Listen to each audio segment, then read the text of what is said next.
This is my experiment in trying to get some more traction for a John Deere Gater ride-on toy.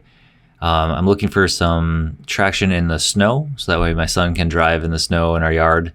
And what the idea I came up with was drilling some holes in some old tires.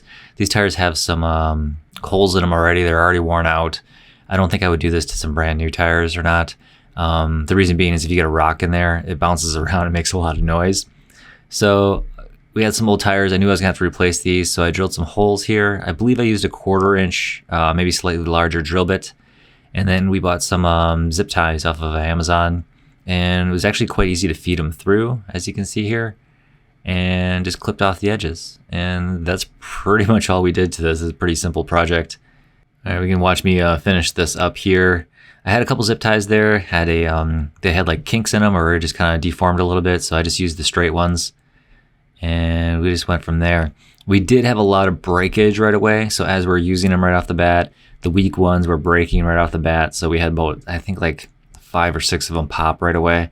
And then I just kept replacing them until you had some strong ones in there, and they all lasted quite a long time, actually. One thing I'd also like to note is our John Deere's upgraded with the Milwaukee M18 batteries. So we followed a tutorial on YouTube to get rid of the stock battery and have a drill battery in there instead. So this is more powerful.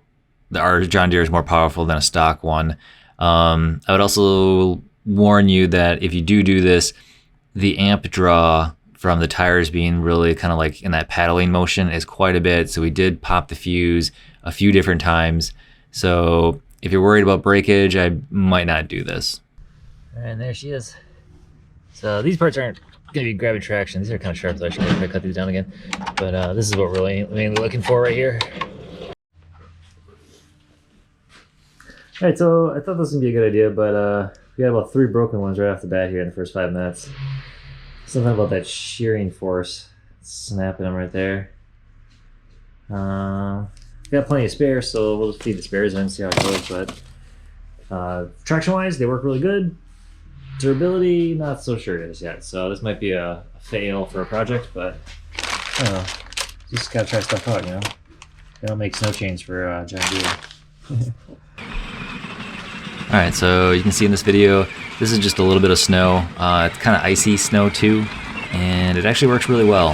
The stock tires, or just the bald regular tires, wouldn't really hook up in that. Here we have a little bit more snow. I plowed, snow-blowed my yard, so there's like a little bit of a racetrack for them to go around.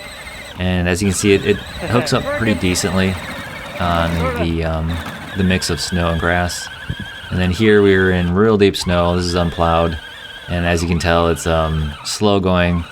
This is where we popped the fuses a few different times.